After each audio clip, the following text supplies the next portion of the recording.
Here comes the second season of Hellbound. He's finally here, and the opening is a bomb. The pure love of the warrior hasn't run out yet. He's completely crazy. It turns out that since the Mu family knew the first batch of traitors on the island, there was a sign of killing each other and betraying each other. After that, the general conducted the selection of the second batch of traitors. But this time, all the traitors were killed by the ninja of Stone Shadow Village. The general was very dissatisfied with this, so he chose 4 ninjas on the spot. But in addition to the ninja of Stone Shadow Village, he also equipped 4 strong travelers. And one of them is the traveler Shi-Hei, who came back alive from the immortal box. However, Shi-Hei didn't want to participate in this plan. In order to convince the Mu family, he also brought back a local specialty from the immortal box. He thought that if he showed it to the people on the island, they would believe the danger of the island. But he didn't have a chance to show it to them, and the Mu family didn't care about the lives of others at all. At the same time, the immortals also built a new training ground on the immortal island. It turned out that ever since the peony immortal was killed by Zuo Qian and the others, Lian, the leader, realized the crisis. So he built a training ground that could train all the magic doors. In this way, the death of Peony won't cause the magic door to break, and they can continue to practice the art of defense at the same time. However, at the same time, Zuo Qian and the others also came to the city of the immortals. Because they couldn't stay in the same place for too long, Zuo Qian thought that they should go to the direction outside the gate now. After all, the current goal is to meet Hua Meiwan and Xiao Mei as soon as possible. And if Hua Meiwan's goal is also immortality, then this city may be her destination. Zuo Qian hoped that everyone could leave alive. Even if he was a criminal, he didn't want to see anyone die in front of him. However, at this time, Gang thought that Hua Meiwan should have arrived in the city. Because when he came here, he found a scratch on the door and a destroyed wall. Although only Hua Meiwan was able to leave such a trace, but from the current situation, Gang thought that they had to consider another variable, that is, Hua Meiwan's wife. In other words, is Hua Meiwan's wife really there? And at the same time, Hua Meiwan, who lost her memory, also came to the city with Xiao Mei. According to Xiao Mei's instruction, they should be able to reach the immortals' residence soon. However, Hua Meiwan hesitated at this time, because the memory has not been restored, so she is still doubting whether this ridiculous task is true. She doesn't know why she will accept it, and she doesn't know who the woman in her memory is. However, when she was distracted by this, the next second, she suddenly felt a murderous aura. And the person who suddenly appeared in front of her was the guard who was the same as her. And the guard seemed to be holding something in his hand, and it seemed that the situation was wrong. Everyone immediately entered alert at this time, but they didn't get along with the criminal's accomplice, and they did the same thing at the same time. So, in order to take the initiative first, Hua Meiwan took the initiative to attack. Although it was just a blink of an eye, he twisted the yellow hare's neck, but he didn't realize the change in the yellow hare's body. It turned out that the yellow hare was no longer human. In Xiao Mei's eyes, the yellow hare had become half an angel. However, Xiao Mei was just about to remind Hua Meiwan. As a result, in the next second, Hua Meiwan fell to the ground cruelly. Although Hua Meiwan soon regained consciousness, she also knew that at this time, the yellow hare already had an immortal body. So in order to get more information about the angel, Hua Meiwan launched another attack. But she still belittled the yellow hare. As a result, in an instant, she was hit by the yellow hare on the ground again. However, this instead aroused Hua Meiwan's blood. She put on a mask and then came to the yellow hare in an instant. Not only did she cut off the yellow hare's neck, but she also cut off the yellow hare's eyeballs. However, in the face of Hua Meiwan's beast-like moves, the yellow hare had no intention of hiding. She let Hua Meiwan bite her own body and let Hua Meiwan attack her without fear. Even if the whole neck was bitten by Hua Meiwan, she still did not fight back in any form. Because in her opinion, Hua Meiwan was too weak. She thought Hua Meiwan was the strongest of these executioners, so she took a few hard blows. But now she regrets it. Because Hua Meiwan is so weak and pitiful, in the next second, she came to Hua Meiwan in an instant. At the same time, Mei, who was a fairy, also realized something was wrong. Because she found that Hua Meiwan was very strange. It seemed that she had always been in an unstable state. However, Hua Meiwan had already found this point. Because she felt that even if she was concentrated, the woman in her memory did not disappear. So this strange sense of loss made her unable to fight seriously since the beginning of time. At the same time, the village chief also appeared in Hua Meiwan's mind. He told Hua Meiwan that even if the ninja died, he had to cause the biggest damage to the enemy before he died. So in the next second, Hua Meiwan covered her whole body with flames. Is that possible? It doesn't matter. In the end, I couldn't remember the details of this mission. Even if I die, someone from the village will come to me. Ninja is a military force. There is no value in each life. There is nothing to lose. You have it. Ah? Can someone who seeks life win over a dead man? The above is the main content of the first episode of Hellbound Season 2. How strong is the power of the Icy Guard? As the first one on Penglai Island to obtain the immortal human half-fairy, it not only awakened the ability of the heavenly fairy and became a monster entangling his companions, and even completely suppressed his own Huamei. However, even if Huamei released the flame that was enough to burn everything, it still could not hurt the current ice-falling pillar. For Huamei, the flame just now was already its own limit. If it was used again, it would also inevitably die. At this moment, he rushed to the ice-falling pillar with the determination to die. Even if his body was torn, he had no intention of stopping. However, on the other hand, the younger brother of the ice-falling pillar, Tongma, also finally realized the reason why his brother lost his mind. He didn't want his brother to die to protect himself, nor did he want to see his beloved brother become what he is now. At the same time, the consciousness of the ice-falling pillar was also gradually disappearing. But in the next second, you're gonna die, ninja art! What kind of weak technique is that? Toma, wait! Captain! Whoa, it got bigger, in every way! What the hell is going on, you idiot? Hey, that's kinda cute though, you idiot. Meanwhile, inside the Tensen castle, Sagiri and the others had reached the only path leading out of the city. As they listened to the eerie whispers coming from the stone statues on both sides, everyone quickly realized this place wasn't safe to stay in for long. Not wanting to alert their enemies, they moved toward the exit as quickly and quietly as possible. But the moment they reached the gate, they unexpectedly ran straight into Gabimaru and Mei. Although the group that had been separated was finally reunited, Gabimaru was already badly injured, and Mei seemed to have overused her Tao, transforming from the small child she was before into an adult form. Fortunately, Gabimaru was only unconscious for now. As long as they could gather the Tao that was slowly fading from her body, her wounds would begin healing very quickly. But just as those words were spoken, Gabimaru suddenly stood up.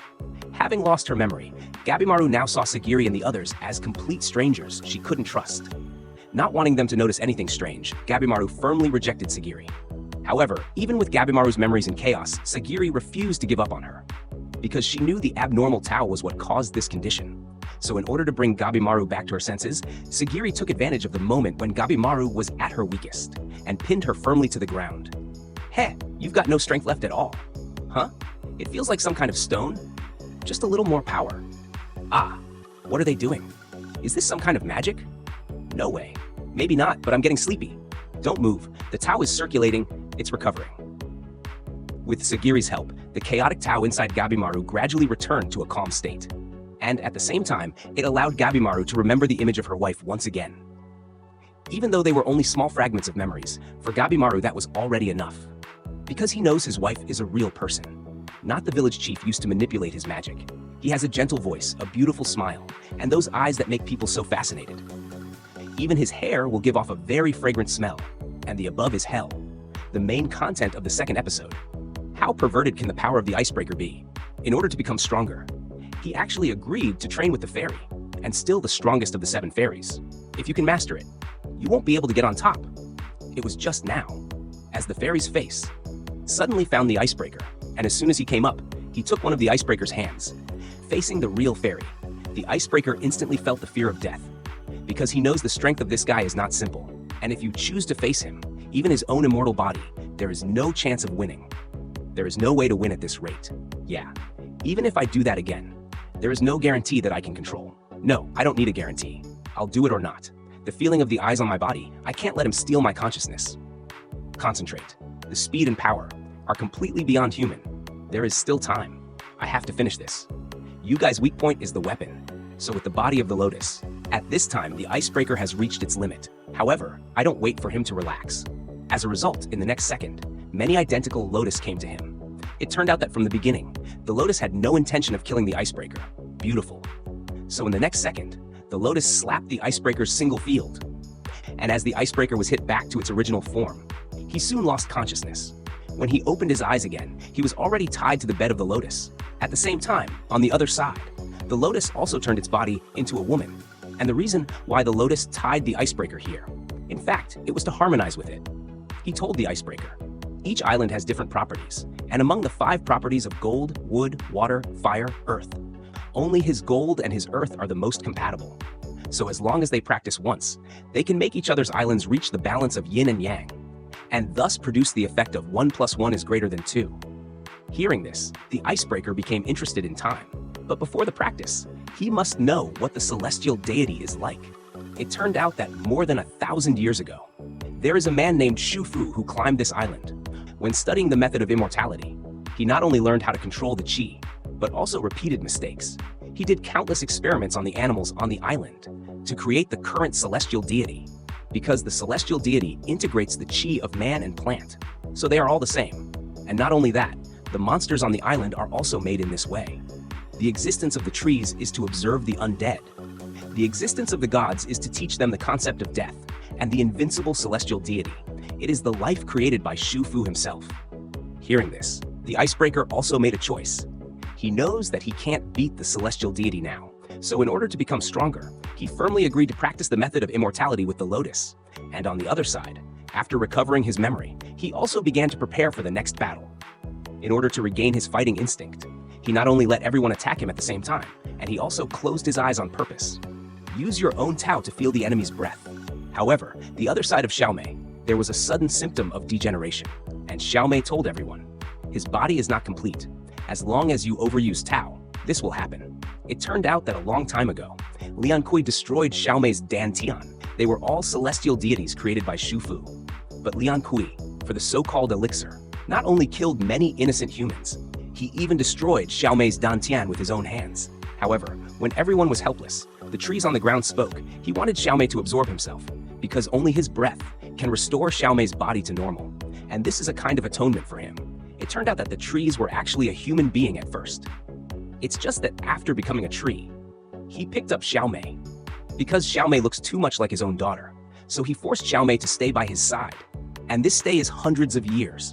He ignored Xiaomei's feelings. He also ignored Xiaomei's wish to leave this island, so he wants to get Xiaomei's forgiveness before he dies. And the above is the main content of the 3rd episode of Hell. The man is clearly the strongest predator, but every time before the battle, he has to find a way to destroy his blade. Until the blade becomes a giant, he will be satisfied, just because in his eyes. Killing the enemy must be done in the most painful way. You will kill him and give him to me, so that I can purify the ground. It turned out that just a few minutes ago, the second group of prisoners who landed on the island finally arrived at Penglai Island with the 10-fingered ninja.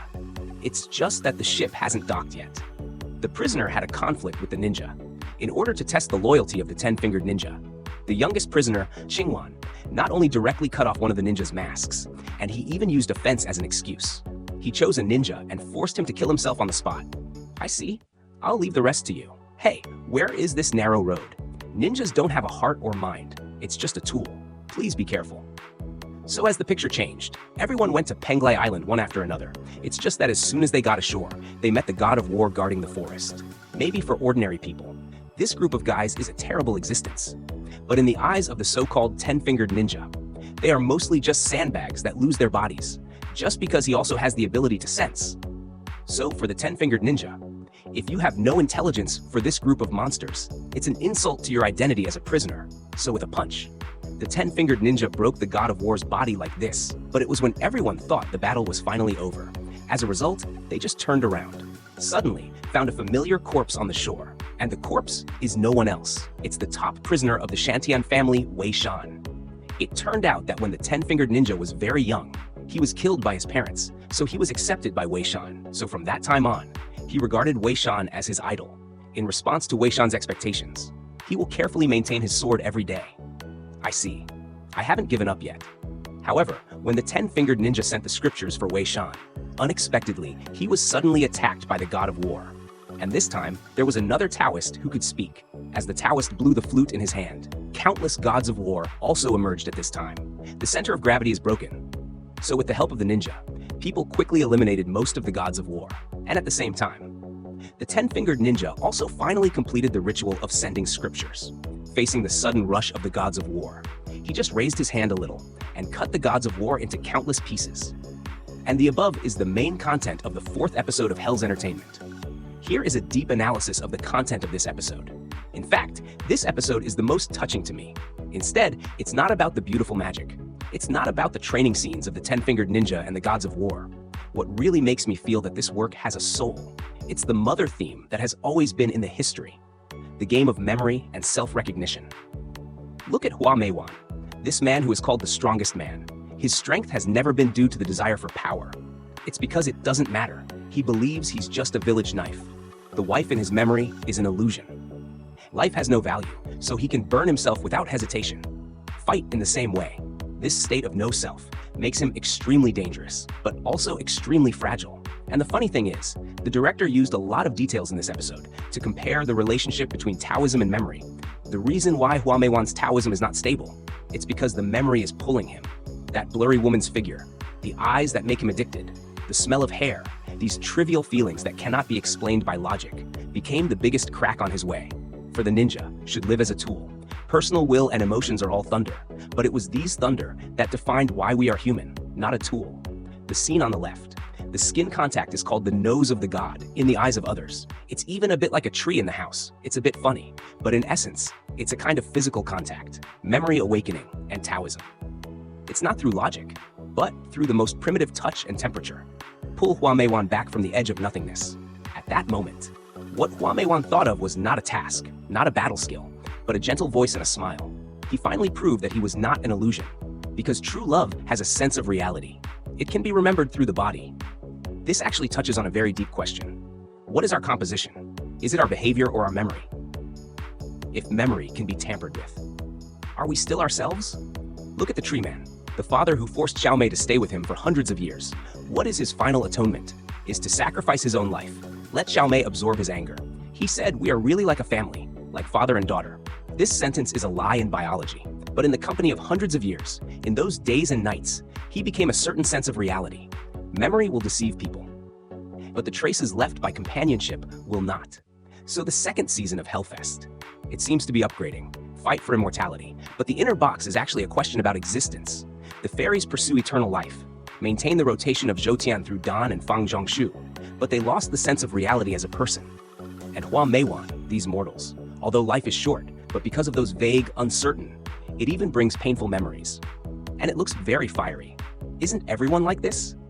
In the red flow of life, we sometimes doubt ourselves, we'll be confused, we'll feel that everything is meaningless. But there are always some moments, a familiar smell, a kind call, a warm hug, will pull us back to reality in an instant. Those seemingly insignificant. It's just that we're fighting against vanity, confirm the point of self-existence. So Hua Meiwan said in the end, the only way is to leave this island and see him again. He is not to complete the task, it's not for immortality, he just wants to confirm that sense of reality again. This may be what Hellfest wants to tell us. In this world full of lies and killings, willing to use that illogical love and strive for power is the most extreme romance. It is also the most powerful Taoism.